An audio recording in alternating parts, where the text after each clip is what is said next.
ಅದಂದ್ರೆ ಆಕ್ಚುಲಿ ಬರುತ್ತೆ ಡಿಸೈಡ್ ಇವರು ಮಾಡಿದ್ದು. ರಿಯಲ್ ಲೈಫಲ್ಲಿ ಹೇಗಿರ್ತಾರೆ ನಮ್ಮ ಸಿನಿಮಾದಲ್ಲೂ ಹಾಗೆ ಇದ್ದಾರೆ. ಹಾಗೆ ಇದ್ದಾರೆ. ಅದೇ ಏನು ಹೇಳ್ತಾರಲ್ಲ ಅವ್ರ 6 ಅಡಿ 3 ಅಡಿ 9 ಅಡಿ ಅಂತಲ್ಲ ಅಂತಾರಲ್ಲ, ಹಂಗೆ ಇದೆ ಅದು. ಅದೇ ಸಿನಿಮಾದಲ್ಲೂ ಅಷ್ಟೇ ಬಾಯ್ ಬಿಟ್ರೆ ಪಂಚ್ ಡೈಲಾಗ್ dialogue ಗಳೇ. ನಾವು ಇಡೀ ಸಿನಿಮಾದಲ್ಲಿ ಯಾರು ಡೈಲಾಗ್ಸ್ ತುಂಬಾ ಪಂಚ್ ತರ ಯಾವ್ದು ಇಲ್ಲ, ತುಂಬಾ ನ್ಯಾಚುರಲ್ ಆಗಿರುತ್ತೆ. ಇವ್ರದ್ದು ಮಾತ್ರ ಇವ್ರಿಗೆ ಆಕ್ಚುಲಿ ನಮ್ಗೆ ಅವ್ರು ತುಂಬಾ ಹೇಳ್ತಾ ಇದಾರೆ, ನಂಗೆ ಫ್ರೀಡಮ್ ಇಲ್ಲ, ನಿಮ್ಗೆ ಸೆನ್ಸರ್ ಪ್ರಾಬ್ಲಮ್ ಅದಕ್ಕೆ ನಾನು ತುಂಬಾ ಕಂಟ್ರೋಲ್ ಮಾಡ್ಕೊಂಡು ಹೇಳ್ತಾ ಇದ್ದೀನಿ, ಇಲ್ಲಾಂದ್ರೆ ಎಲ್ಲ ರಿಯಲ್ ಸ್ಟೇಷನ್ ಅಂತ ಫೀಲ್ ಆಗಿದ್ದಾರೆ. ಯಾಕಂದ್ರೆ ಆ ಸ್ಟೇಷನ್ ಚೆನ್ನಾಗಿ ಸೆಟ್ ಹಾಕಿದ್ರು ನಮ್ಮ ಆರ್ಟ್ ಡಿಪಾರ್ಟ್ಮೆಂಟ್. ನನಗೆ ಕೈ ಕಟ್ಟಾಕ್ದಂಗೆ ಆಗ್ಬಿಟ್ಟಿದೆ ಅನ್ನೋ ಒಂದು ರೀತಿಯಲ್ಲಿ.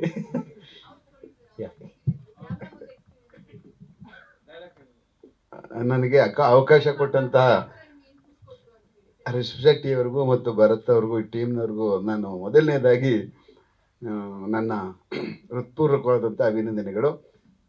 ನಾವು ನಿಜವಾದ ಪೊಲೀಸ್ನಲ್ಲಿ ನಿಜವಾದಂಥ ಆಕ್ಷನ್ಗಳು ಬರ್ತಾನೆ ಇರ್ತವೆ, ಅದು ನಿಜವಾದದ್ದು. ಆದರೆ ಇದ್ರ ಮುಂದೆ ನಿಂತ್ಕೊಂಡು ಮಾಡುವಂಥದ್ದು ಒಂಥರ 100 ರೌಡಿಗಳನ್ನ ಬೇಕಾದ್ರೆ ಹಿಡ್ಕೊಬಂದು ತಗೊಂಡು ಒಳಗಾಕ್ಬಿಡ್ಬೋದು ಅದು. ಇದು ಭಾಳ ಒಂಥರ ಚಾಲೆಂಜ್. ಇದು ಏನೇನೋ ಮಾಡ್ಕೋಬೇಕು, ಎಲ್ಲನೂ ಬದಲಾವಣೆಗಳು ಕಷ್ಟನೂ ಅನ್ನಿಸ್ತು ನನಗೆ. ಆದರೆ ಭರತ್ರವ್ರು ಹೇಳ್ತಾ ಇದ್ರು ನನಗೆ, ನೀವು ಹೆಂಗೆ ಮಾಡ್ತಿರೋ ಪೊಲೀಸಲ್ಲಿ ಹಂಗೆ ಮಾಡಿ ಸಾಕು, ನೀವು ಪೊಲೀಸ್ ಮಾಡ್ತಿರಲ್ಲ, ನೀವು ಮಾಡ್ತಿದ್ರಲ್ಲ ಅಂತ. ಓಹ್ ಕರೆಕ್ಟ್ ಇವ್ರು ಹೇಳ್ತಾ ಇರೋದು ಸರಿ, ನಾನು ಹಾಗೆ ಮಾಡೋಣ ಪೊಲೀಸ್ ಥರನೇ, ಪೊಲೀಸ್ ಕೆಲಸ ಮಾಡ್ತಿದ್ದಾಗೆ ಅಂದಾಗ ಈಗ ಸರಿ ಅಂತ ಅಂದರು. ಆವಾಗ ನನಗನ್ನಿಸ್ತು, ಎಸ್ ನಾವು ಏನು ಮಾಡ್ತೀವೋ ಅದನ್ನೇ ಮಾಡಬೇಕು, ಒಂಚೂರು ಬದಲಾವಣೆ ಮಾಡಿದ್ರು ಸರಿ ಇರಲ್ಲ ಅಂತ. ಬಟ್ ಇಟ್ಸ್ ಅಲ್ಲ, ನಮಗೆ ಆಸ್ ಅ ಪ್ರೊಡ್ಯೂಸರು ಸರ್ ಭಾಳ ಒಂದು ತುಂಬ ಉಳಿಸಿರೋದಂದ್ರೆ ಅದು ಉಮೇಶ್ ಸರ್ ಕಾಸ್ಟ್ಯೂಮ್ ಅವ್ರದ್ದೇ ಹಾಕೊಂಡ್ಬಂದಿದ್ರು.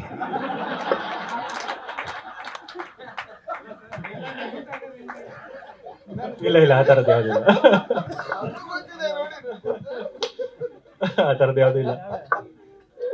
ಇವರು ಎಸ್ ಪಿನೇ ಆಗಿರ್ತಾರೆ. ಆಕ್ಟಿಂಗ್ ಬಗ್ಗೆನಾ? ಪೊಲೀಸ್ ನನ್ನ ಲೆಕ್ಕದಲ್ಲಿ ನನಗೆ ಬೇರೆಯವರು ಹೇಳ್ಕೊಡೋ ಅವಶ್ಯಕತೆ ಏನಿರಲ್ತು ಸಾಮಾನ್ಯವಾಗಿ. ಯಾಕೆಂದ್ರೆ ಹೇಳ್ಕೊಡೋರು ಇವ್ರು ಇದ್ರಲ್ಲ, ಆ ಕಾರಣಕ್ಕೆ ನನಗೇನು ಇವರು ಪೊಲೀಸ್ ಮಾಡಿ ಅಂತ ಹೇಳಿದ್ರು ಪೊಲೀಸ್ ಮಾಡಿದೆ. ಆದರೆ ಡೂಪ್ಲಿಕೇಟ್ ಗನ್ನು ಈಚೆ ಬಂದ್ಬಿಟ್ಟಿದ್ದಾರೆ ಇಲಾಖೆಯಿಂದ, ಏನಿರ್ತದೆ ಬೇರೆ ಏನಿರಲ್ಲ. Thank you.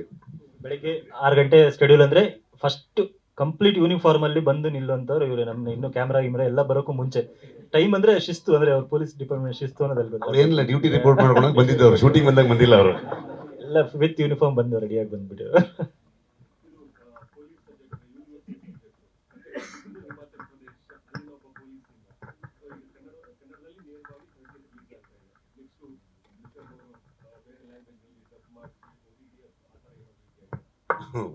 OTT ಅವರು ಏನು ನಮ್ಮ ಕಡೆ ತಿರುಗ್ತಿಲ್ಲ, ಸೊ ಅವ್ರ ಬಗ್ಗೆ ಮಾತಾಡೋದ್ರಲ್ಲಿ ಏನು ಪ್ರಯೋಜನ ಇಲ್ಲ ಅಂತ ಅಂದ್ಕೊಳ್ತೀನಿ. ಯಾವುದು ಅದೆಲ್ಲ ಊರ್ಕಿಂತ ಮುಂಚೆ ತಗೊಂಡಿದ್ದಾರೆ.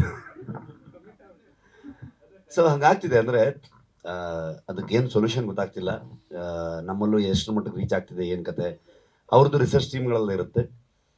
ಒಂದು ವಿನ್ ವಿನ್ ಸಿಚುವೇಶನ್ಗೆ ಹೋಗ್ಬೇಕು, ಅವ್ರಿಗೂ ಅದರಿಂದ ಲಾಸ್ ಆಗಬಾರ್ದು, ಪ್ರೊಡ್ಯೂಸರ್ಸ್ಗಳಿಗೂ ತುಂಬ ದೊಡ್ಡ ಮಟ್ಟದಲ್ಲಿ ಸಪೋರ್ಟ್ ಆಗಬೇಕು. ಅದಕ್ಕೆ ಅದು ಅಂದರೆ ಪ್ರತಿ ಸಲನೂ ಒಂದಷ್ಟು ವರ್ಷಗಳ ಮಧ್ಯದಲ್ಲಿ ಕೆಲವು ಕ್ರೈಸಿಸ್ಗಳು ಬರುತ್ತೆ. ಈಗ ಹಂಗೆ ನೋಡೋಕೋದ್ರೆ ಟಿ ವಿ ಚಾನಲ್ ಅವರು ಸಿನಿಮಾಗಳು ತೊಗೊಳ್ತಾ ಇಲ್ಲ, ಅವರೆಲ್ಲ ಇಲ್ಲೇ ಇದಾರಲ್ವ, ಬೆಂಗಳೂರಲ್ಲೇ ಆಫೀಸ್ಗಳಿದೆ, ನಾವು ಯಾಕೆ ಅವ್ರನ್ನೇ ದೂರ್ತೀವಿ. ಸೊ ಅವರು ಇನ್ಯಾವುದೋ ಪ್ರೊಡಕ್ಷನ್ನು ಮತ್ತೊಂದು ಅವ್ರದ್ದೇ ಆದಂಥ ಲೆಕ್ಕಾಚಾರದ ಮೇಲೆ ಮಾತಾಡ್ತಾರೆ. ನಮಗೆ ಉಳ್ಕೊಂಡಿರೋದು ಒಂದೇ, ಜನರ ಹತ್ರಕ್ಕೆ ಬರ್ತಾ ಇದ್ದೀವಿ. ಸೊ ಥಿಯೇಟ್ರಲ್ಲಿ ಬಂದು ಜನ ನೋಡಿದ್ರೆ ಮಾತ್ರ ಸಿನಿಮಾ ರಿಕವರ್ ಆಗುತ್ತೆ, ಇಲ್ಲ ಅಂದರೆ ಇಲ್ಲ ಅಂತ ಸಿಚುವೇಶನ್. ಲಾಸ್ಟಿಗೆಲ್ಲಿ ಇಲ್ಲಾಂದ್ರೆ ಯೂಟ್ಯೂಬ್ ಇದೆ.